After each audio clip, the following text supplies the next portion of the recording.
جنگ کے سائے منڈلا رہے ہیں اور اس بیچ میں جو دھمکیاں ایک دوسرے کو دی جا رہی تھیں کہ شہباز صاحب نے کہا ہے کہ اگر بھارت ثبوت دیتا ہے تو اس کے اوپر نیوٹرل کمیشن کو بن جائے تو ہم تیار ہیں یہ ڈٹرمن کرنے میں کہ اس میں کس کا ہاتھ ہے۔ اس بیچ کچھ جو تجزیہ نگار ہیں وہی بھی ایسٹیمیٹ کر رہے ہیں کہ اگر اس خطے میں جنگ شروع ہوتی ہے تو یہ اٹامک وار کی صورت اگر اختیار کرتی ہے تو کتنا نقصان ہے اور پوری دنیا پہ اس کے اثرات کیا ہوں۔ یہ اس وقت واحد درست راستہ ہے، اس کے علاوہ کوئی اور راستہ نہیں۔ جو اس وقت ملک کی صورتحال ہے اور جس طرح کی بیرونی دھمکیاں ہمیں موصول ہو رہی ہیں خاص طور پر بھارت کی طرف سے، ہاؤس ان آرڈر کیے بغیر آپ آگے نہیں بڑھ سکتے۔ ہاؤس ان آرڈر کیسے ہو سکتا ہے کہ عمران خان صاحب ہمیں نظر آئیں، جیل سے باہر نظر آئیں اور اس پالیسی میکنگ میں یا جو کچھ بھی اسٹریٹجی بنانی ہے، جس طرح آپ نے اپنا جواب تشکیل دینا ہے بھارت کے مقابلے پہ، چاہے وہ جنگ ہے چاہے وہ دفاع ہے، اس میں عمران خان صاحب کی جو میننگ فل ان پٹ ہے وہ پورے پاکستان کے لیے ضروری ہے۔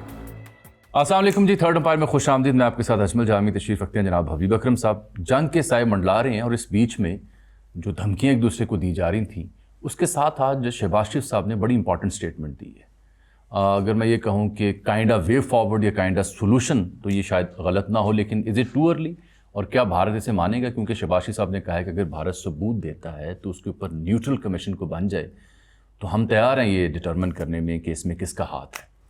بڑی دھواں دار ان کی تقریر تھی چیف آف آرمی اسٹاف کی بھی، کیونکہ پی ایم اے کاکول میں پاسنگ آؤٹ پریڈ تھی جہاں یہ دونوں اہم ذمہ دار مخاطب ہوئے۔ اس بیچ کچھ جو تجزیہ نگار ہیں وہی بھی ایسٹیمیٹ کر رہے ہیں کہ اگر اس خطے میں جنگ شروع ہوتی ہے تو یہ اٹامک وار کی صورت اگر اختیار کرتی ہے تو کتنا نقصان ہوگا کیا اس خطے کے ساتھ اور پوری دنیا پہ اس کے اثرات کیا ہوں گے۔ بھارت نے کیا ہمارا پانی بند، لیکن بند کرنے کی نوبت تو بعد میں یہ بھی چھوڑ دی ہے جیلوں میں۔ 7 سے 8 فٹ اونچے درجے کا سیلاب ہے، جو لوگ دریا کے آس پاس رہتے ہیں وہ احتیاط کریں، اور ساتھ سفارتکاری بھی شروع ہو چکی ہے جہاں جے شنکر مختلف ممالک کے وزرائے خارجہ تک پہنچ رہے ہیں، وہاں اسحاق ڈار بھی مختلف وزرائے خارجہ سے رابطہ کریں۔ سعودی جو وزیر خارجہ ہیں ان سے دونوں رہنماؤں کی بات چیت ہوئی ہے۔ ایران نے ثالثی کی پیشکش کی اور ٹرمپ کشمیری مسئلے کو 1000-1500 سال پرانا مسئلہ قرار دے رہے ہیں۔ ساتھ ہم نے کل بات کی تھی تھرڈ امپائر میں ہی کہ بہتر ہو کہ اگر ہم ایک یونینیمس میسج دیں پولیٹیکل، اور اس میں عمران خان اور پی ٹی اے کی شمولیت ہوئے کہ پی سی میں قوم متحد ہو اور بھارت کو سیاسی پیغام جائے۔ اس سلسلے میں فیصل واڈا صاحب کی ایک بڑی دلچسپ اسٹیٹمنٹ ہے، لگتا ہے ہمارا ویلاگ وہ سنتے ہیں حبیب صاحب۔ یہیں سے شروع کر لیں، کیونکہ کل تھرڈ امپائر میں ہم نے کھل کے آپ نے تجویز دی کہ پاسبلٹیز کیا ہیں، پے رول پہ رہا کریں یا ان کے پاس چلے جائیں۔ تو آپ فیصل واڈا صاحب کل ایک ٹاک شو میں فرما رہے تھے کہ شہباز شریف صاحب کو اسٹیٹس مین کا کردار ادا کرنا چاہیے، چاہے وہ ان کیمرہ اجلاس ہو، چاہے فون پہ ہو، چاہے ویڈیو پہ ہو، خان صاحب سے بات کریں یا ان کے کسی نامزد نمائندے کو بات کریں۔ کمنگ آؤٹ فرام واڈا صاحب، what does that mean? And کیا اس ان کے منہ سے نکلی بات کے بعد میں سمجھوں کہ امکانات روشن ہیں؟ دیکھیے، یہ امکانات کی بات نہیں ہے اور یہ کسی کی مرضی کی بات نہیں ہے، یہ اس وقت واحد درست راستہ ہے، اس کے علاوہ کوئی اور راستہ نہیں ہے۔ یہ نہ ہمیں کوئی الہام ہو رہا ہے، نہ کسی اور کو ہمیں بتانے کی ضرورت ہے۔ سمپل سی بات ہے کہ جو اس وقت ملک کی صورتحال ہے اور جس طرح کی بیرونی دھمکیاں ہمیں موصول ہو رہی ہیں خاص طور پر بھارت کی طرف سے، تو ہمیں اپنا ہاؤس ان آرڈر کرنا ہے۔ آج میری شمشاد احمد خان صاحب سے بات ہو رہی تھی تو شمشاد احمد خان صاحب بھی ایگزیکٹلی یہی بات کر رہے تھے کہ بھائی ہاؤس ان آرڈر کیے بغیر آپ آگے نہیں بڑھ سکتے۔ اور ہاؤس ان آرڈر کیسے ہو سکتا ہے کہ عمران خان صاحب ہمیں نظر آئیں، جیل سے باہر نظر آئیں اور اس پالیسی میکنگ میں یا جو کچھ بھی اسٹریٹجی بنانی ہے، جس طرح آپ نے اپنا جواب تشکیل دینا ہے بھارت کے مقابلے پہ، چاہے وہ جنگ ہے چاہے وہ دفاع ہے چاہے وہ کچھ بھی ہے، اس میں عمران خان صاحب کی جو میننگ فل ان پٹ ہے وہ پورے پاکستان کے لیے ضروری ہے۔ تو لہٰذا اس میں کسی کے احسان کی بات نہیں ہے، اور میں آپ کو بار بار عرض کر رہا ہوں کہ یہ ایسا نازک مسئلہ ہے کہ جو تنہا شہباز شریف صاحب پر نہیں چھوڑا جا سکتا، تنہا وزیر خارجہ پر نہیں چھوڑا جا سکتا، تنہا جو بھی ہے، جو بھی شخص ہے پاکستان میں، تنہا اس پہ نہیں چھوڑا جا سکتا۔ یہ بلاول وزیر اعظم ہوتے ہیں، یہ ہمارا ملک ہے، ہمارے ملک کے بارے میں ہم کنسرن ہیں۔ اس کی وجہ یہ ہے کہ آپ نے 2024 کا جو الیکشن کروایا تھا وہ سیاسی ساکھ سے محروم ہے۔ اس میں حبیب صاحب، اور کمزور حکومتیں جو ہوتی ہیں ہمیشہ کمزور فیصلے کرتی ہیں۔ اس میں کیا امر مانے ہے؟ اگر ایک خارجہ امور کو سمجھنے والا شخص، یعنی شمشاد صاحب کی بات کر رہا ہوں، یا ایک اوپینین میکر آپ کی صورت میں، یا ایک ایسا شخص جو کہ بظاہر لگتا ہے کہ اسٹیبلشمنٹ کی نمائندگی کرتے ہیں، فیصل واڈا صاحب، ان کے بارے میں لیگی حکومت کا بھی یہ تاثر ہے، اگر وہ بھی کہہ رہے ہیں کہ شہباز شریف اسٹیٹسمین کا کردار ادا کریں اور اس طرح کی رابطہ کاری کا آغاز کریں، تو میرے لیے تو یہ بہت سگنیفیکنٹ ڈیولپمنٹ ہے۔ لیکن پھر اس میں واٹ میکس دس گورنمنٹ اور سیٹ اپ کے نہیں اس جانب نہیں جانا؟ کیا ان کے ذہن میں خدشہ، ڈر یا کوئی ایسی یعنی شکوک و شبہات ہیں؟ اس کی وجہ یہ ہے کہ عمران خان صاحب the moment he is out of jail اور اس پوری اسٹریٹجی میں ایک میننگ فل ان کی انپٹ ہوتی ہے تو پورا ملک ایک متحد شکل اختیار کر جائے گا، اور متحد ملک کے ساتھ کوئی جنگ نہیں لڑتا، ہمیشہ کٹے پھٹے ملک کے ساتھ جنگ لڑی جاتی ہے۔ جب اتحاد کا اتنا بڑا اور طاقتور پیغام اکراس دا بارڈر جا رہا ہوگا تو جو انڈیا کا ایگریشن ہے وہ بھی آپ کو ختم ہوتا ہوا دکھائی دے گا، وہ بھی سبسائڈ ہو جائے گا، اس کا امپیکٹ ہوگا، اس کا امپیکٹ ہوگا، تو لہٰذا وہ جنگ ختم ہو جائے گی، اور جب جنگ ختم ہو جائے گی تو کیا اس کے بعد آپ، یا جنگ کے امکانات ختم ہو جائیں گے تو کیا اس کے بعد عمران خان صاحب کو واپس جیل دھکیل دیا جائے گا؟ پھر یہ تو ہوگا نہیں۔ تو جب یہ ہو نہیں پائے گا تو اس کا مطلب ہے کہ یہ جنگ تو ہوئی نہیں، لیکن کیجویلٹی موجودہ حکومت بن جائے گی، کیجویلٹی۔ تو لہٰذا اس حکومت کے سامنے تو صرف اپنے آپ کی بقا ہے، تو اس بقا کی اسیر ہو کے اس حکومت سے یہ توقع رکھنا کہ کوئی بڑا قدم اٹھا لے، یہ توقع نہیں ہے، ایک نسخہ عبث ہے۔ ایک نسخہ اور بھی ہے، ویڈیو کال پہ لے لیں۔ دیکھیے اب ویڈیو کال پہ لیں اور ویڈیو کال پہ عمران خان صاحب آ جائیں، دیکھیں نا ان کی ایک پیشی بھی تو مشہور زمانہ ویڈیو کال پہ ہوئی تھی نا سپریم کورٹ میں، قاضی صاحب کے جامی ہاں۔ صاحب میں یہ سمجھتا ہوں کہ پھر تو آپ یرغمالی بنا کے کوئی فیصلہ بات کرنا چاہ رہے ہیں نا، یرغمالی بن کے تو کوئی بات نہیں کرتا نا، کہ آپ کی کنپٹی پہ بندوق رکھی ہوئی ہو تو اس طرح آپ کہیں کہ اب بات آپ کر لیں تو پھر کون بات کرے گا، اور وہ بھی عمران خان۔ تو آپ لہٰذا واڈا صاحب کی بات میں کچھ وزن ہو سکتا ہے، گیون کہ وہ ان کا ریلیشن ہے اسٹیبلشمنٹ کے ساتھ، تو اگر واقعی ان کی بات میں کچھ وزن ہے تو وہ آگے بڑھتا ہوا کچھ دکھائی دے گا، اور ایک دو دن میں دکھائی دے گا، لیکن واڈا صاحب ظاہر ہے واڈا صاحب پیغام رساں ہے، فیصلہ ساز نہیں۔ میرا تو خیال ہے واڈا صاحب جیسی شخصیت کے ہاں سے جب کوئی ایسا انڈیکیشن آتا ہے تو وہ اہم ہی نہیں آتا۔ دیکھیے اب تک جتنی بھی اس طرح کی انڈیکیشنز آئی ہیں نا ان کے نتائج اچھے نہیں ہوئے۔ ان کے ہاں سے آنے والی انڈیکیشن یوزلی آپریشن اورینٹڈ تھی، اب بھی جو ہے نا operation oriented against P T I, تو اب بھی جو صورتحال ہے، فیصل واڈا صاحب پہلے تو اپنی حیثیت واضح کر لیں نا، اس کے بعد پھر یہ بات ہوگی کہ جناب وہ واقعی ان کی بات میں کوئی اثر بھی ہے، وہ پیغام دے رہے تھے یا وہ کوئی فیصلہ سنا رہے تھے کہ کوئی فیصلہ اندر ہوا اور وہ باہر کمرے کے باہر لے آئے ہیں۔ دیکھیے یہ ایک جو اندرونی معاملہ ہے اس کو سب سے پہلے سیٹ کرنے کی ضرورت ہے، مائنس انڈیا پھر بھی ہمیں سیٹل کرنے کی ضرورت ہے۔ To my understanding I think جو ٹائم ونڈو ہے نا وہ بہت چھوٹی ہے۔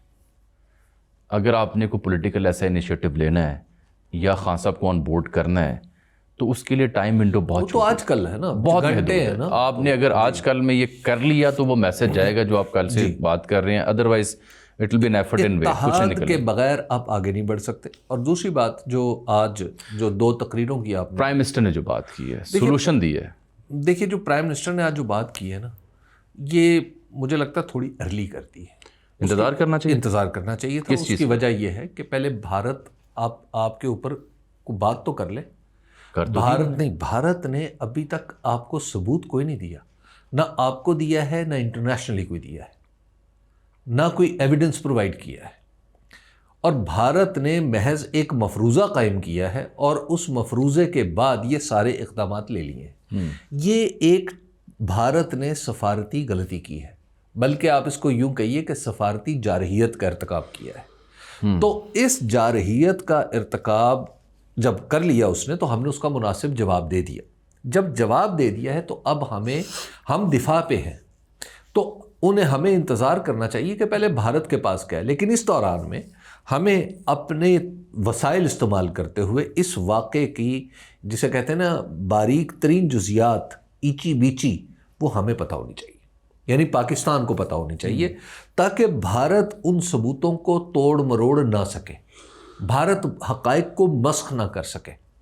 تو یہ جب یہ ہمیں کرنا ہے، جب ہم یہ کریں گے، یعنی ہمیں ایک کام کرنا ہے کہ پہلگام کے اندر جو واقعہ ہوا اس کی پوری جزیات ہمارے پاس ہوں، تاکہ بھارت اگر کوئی الزام لگائے تو ہمیں پریمپٹ کرنا ہے نا، تو بھارت جب الزام لگائے تو ہمارے پاس اس کا رد بھی آپ ٹیکنیکلی ٹھیک کہہ رہے ہیں، لیکن آئی تھنک کہ پچھلے 24 سے 48 گھنٹوں میں جو فضا بنی ہوئی تھی ہاسٹیلٹی کی بالخصوص، اور جس طرح سے ہیوی مشینری اور ایکوپمنٹ انسٹال کر دیا گیا ہے فرام دی بوتھ کنٹریز، اور جو وار مونگرنگ ہو رہی ہے بڑی خوفناک حد تک چلی گئی ہے، تاریخ میں شاید اس حد تک زہر نہ آیا ہو، ایٹ لیسٹ بیانیے کی حد تک. اس سے مجھے لگتا ہے کہ پچھلے 24 گھنٹوں میں جو فریقین کی جانب سے جو انوالومنٹ ہوئی ہے، اسپیشلی سعودی وزیر خارجہ، چاہے جے شنکر سے ان کی گفتگو ہو یا ڈار صاحب سے ہو، ایرانینس کی، پھر چینی ایمبیسڈر بھی ملے ہیں، پھر یو کے کی جو ہائی کمشنر ہے جین میرٹ وہ بھی ان سے ملی ہیں، پھر امریکہ والے ملے ہیں، کئی اور ممالک کے لوگ بھی ایکٹیویٹ ہوئے ہیں. تو 24 سے 48 گھنٹوں میں جو سفارتی سطح پر جو روابط اطراف میں ہوئے، مجھے یہ لگتا ہے کہ بالخصوص سعودی روابط کے بعد، اس کے بعد یہ اسٹیٹمنٹ دی گئی ہے by the prime minister of Pakistan. This is my understanding. دیکھیے نوئنگ سرٹن تھنگس، کیونکہ آبویسلی سعودی وزیر خارجہ سے بات چیت کے بعد اس کا تعین تو ہوا ہوگا نا کہ پاسبل وے آؤٹ یا پاسبل سلوشن ڈیفیوز کرنے کا کیا ہو سکتا ہے یا ہم کیا ایکسٹینڈ کر سکتے ہیں. دیکھیے ہمیں ایک تو یہ ہے کہ بھارت جب آپ پالیٹکس میں ہوتے ہیں، خاص طور پر ورلڈ پالیٹکس میں، تو آپ کو اپنا آپ مضبوط رکھنا ہوتا ہے، اور اس مضبوطی کا اظہار جو ہے وہ ہم نے پہلے دن کیا. آج کی جو وزیر اعظم کی اسٹیٹمنٹ ہے کہ ہم تفتیش کے لیے تیار ہیں، وہ ہم پہلے بھی حصہ لے چکے ہیں.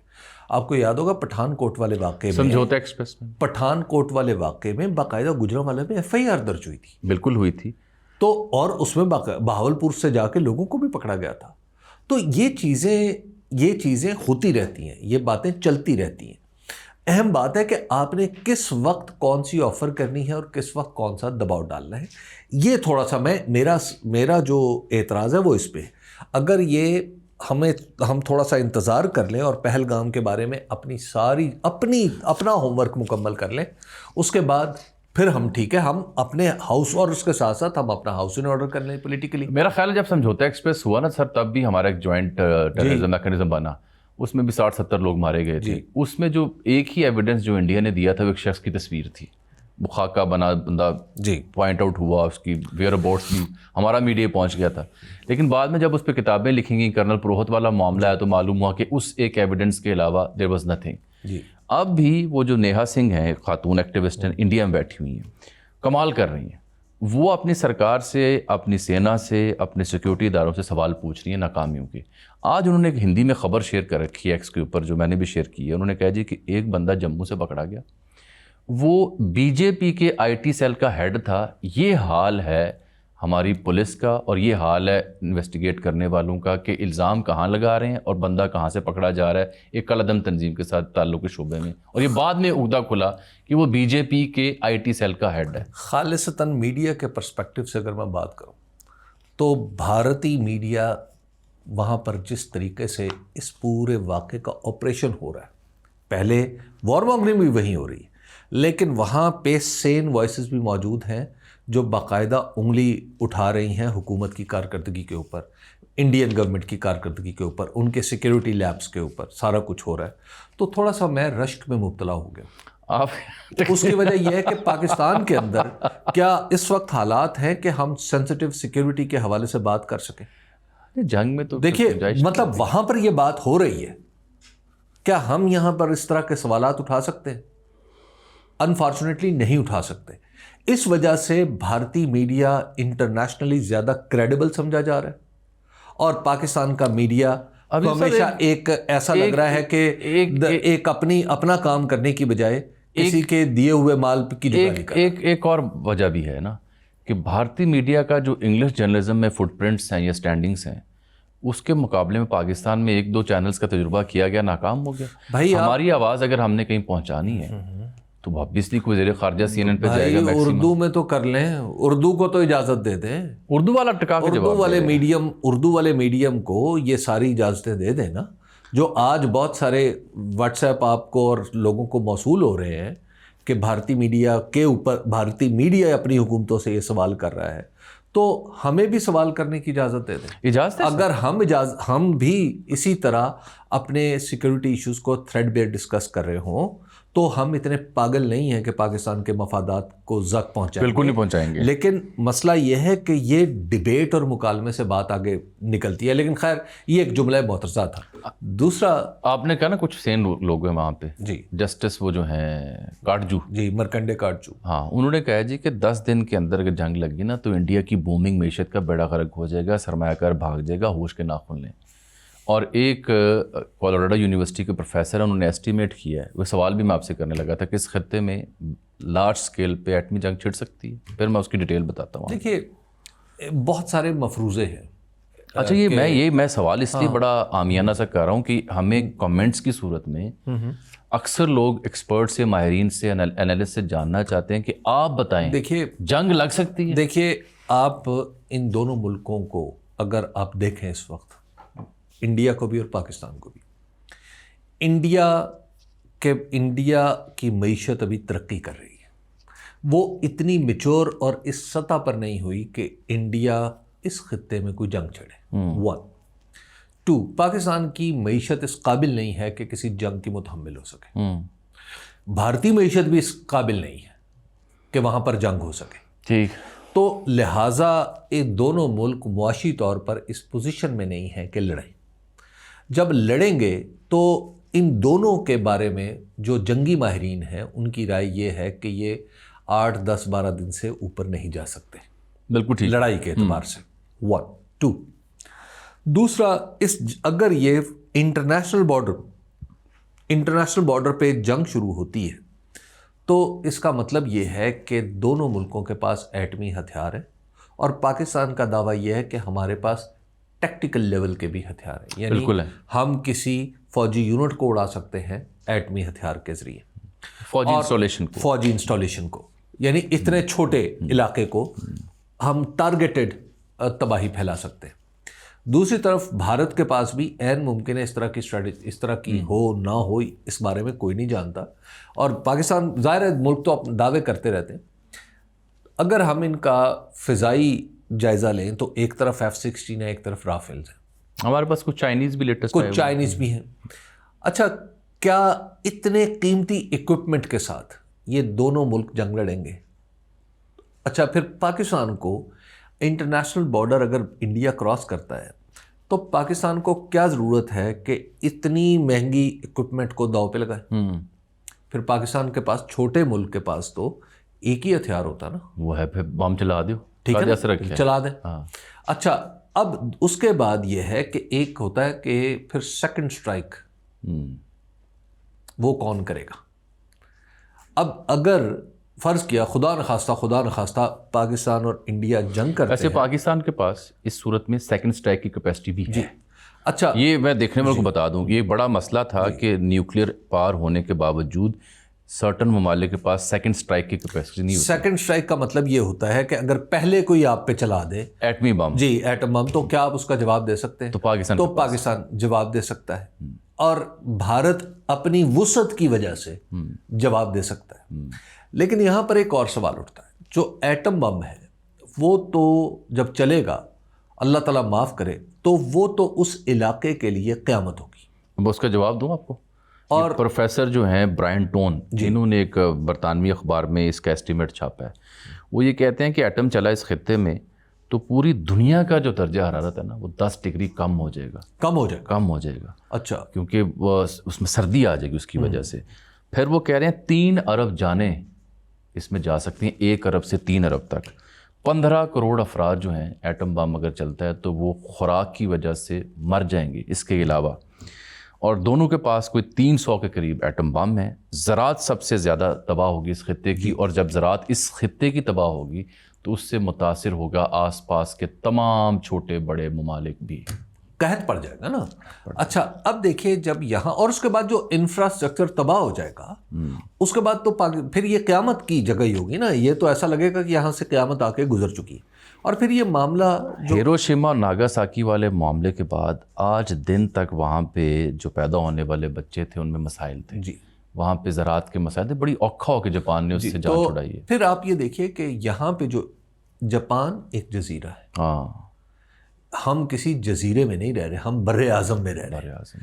ہم اگر پاکستان کے بالکل ساتھ چین ہے، چین کی اور بھارت کی بھی ایک لمبی سرحد ہے، ہمارے ساتھ بالکل افغانستان ہے، ہمارے ساتھ بالکل ایران ہے، اور ہمارے بالکل تھوڑا سے سمندری فاصلے پہ ہمارے ساتھ عمان ہے، یمن ہے، اور دوسرے ممالک خلیجی ممالک موجود ہیں۔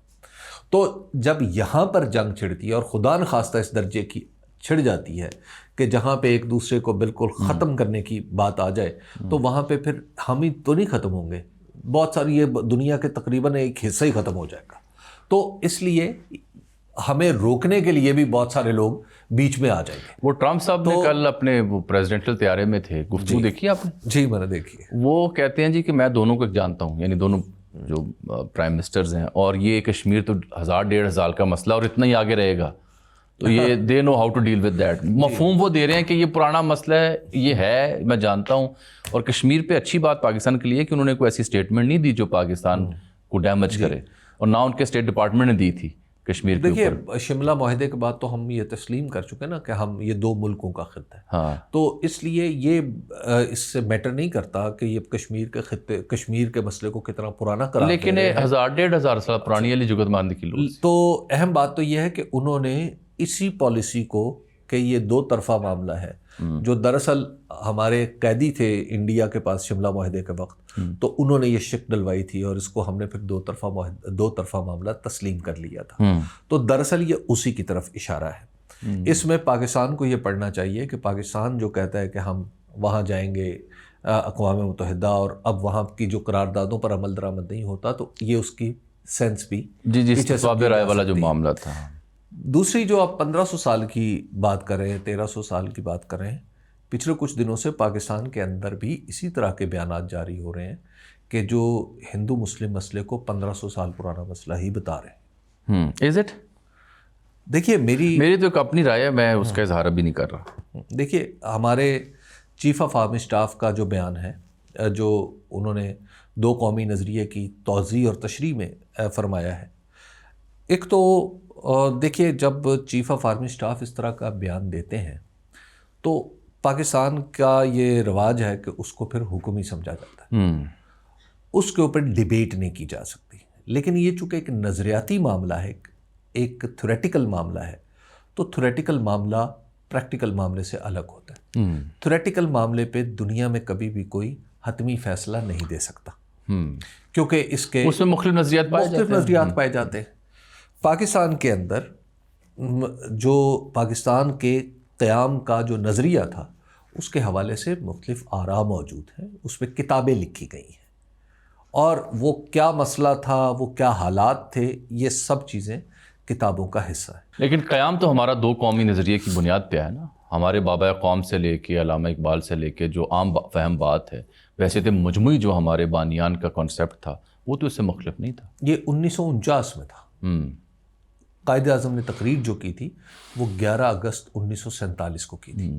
اس تقریر میں ایک بات واضح کر دی تھی، انہوں نے کہا تھا کہ ہندو اب ہندو نہیں رہے گا، مسلمان اب مسلمان نہیں رہے گا، پاکستانی سکھ اب سکھ نہیں رہے گا، یہ اپنی مذہبی شناختیں برقرار رکھیں گے لیکن ریاست کے نزدیک یہ ایک ہوں گے۔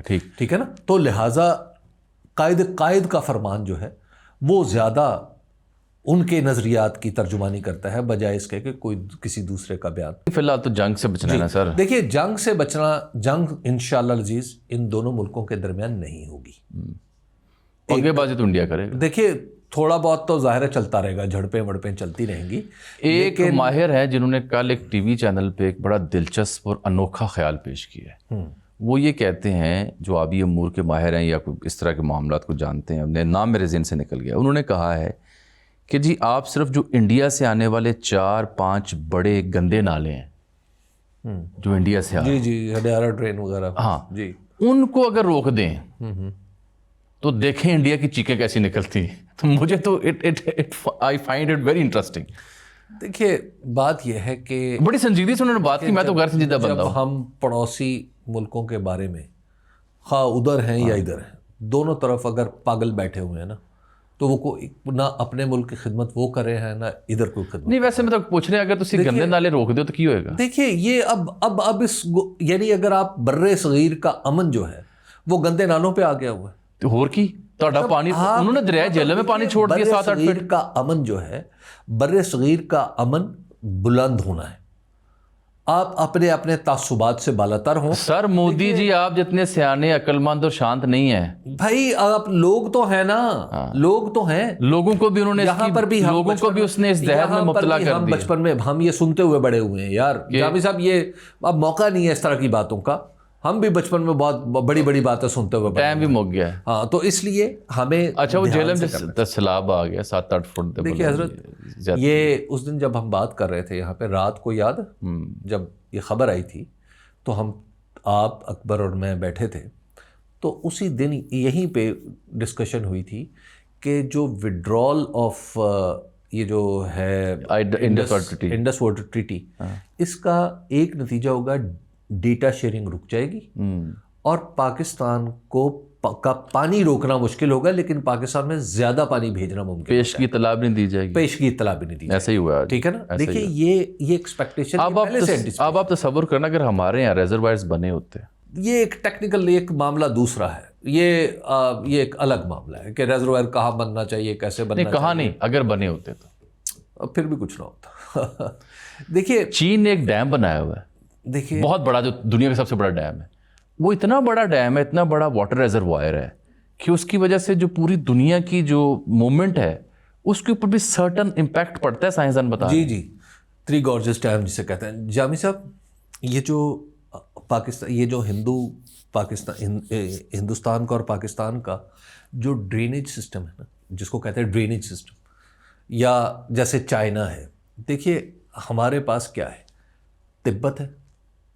تبت کے اندر سے سارے دریا نکل رہے ہیں, ہمالیاز. ٹھیک ہے نا. تبت کے اندر سے اب ہمالیہ, کراکرم, ہندوکش, یہ دریا اس طرف چل پڑتے ہیں, پھر کوئی انڈیا کی طرف نکل جاتا ہے, کوئی دوسری طرف آ جاتا ہے. ٹھیک ہے نا. کوئی چائنا کے اندر چلے جاتے ہیں.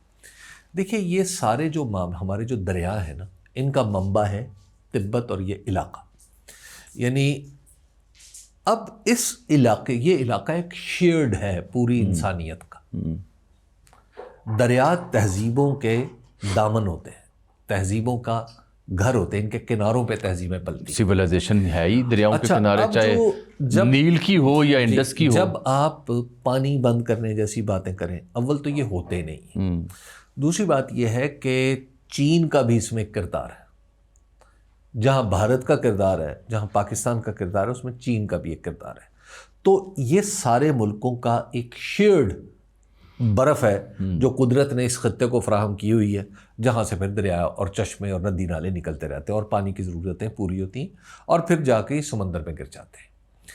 اب اس پورے معاملے کو بھارت نے لیا ہے کچھ بیسیکلی پولیٹیکلی. تو اس نے ایک اپنی پولیٹیکل پوزیشن ظاہر کرنے کے لیے یہ کام کیا ہے.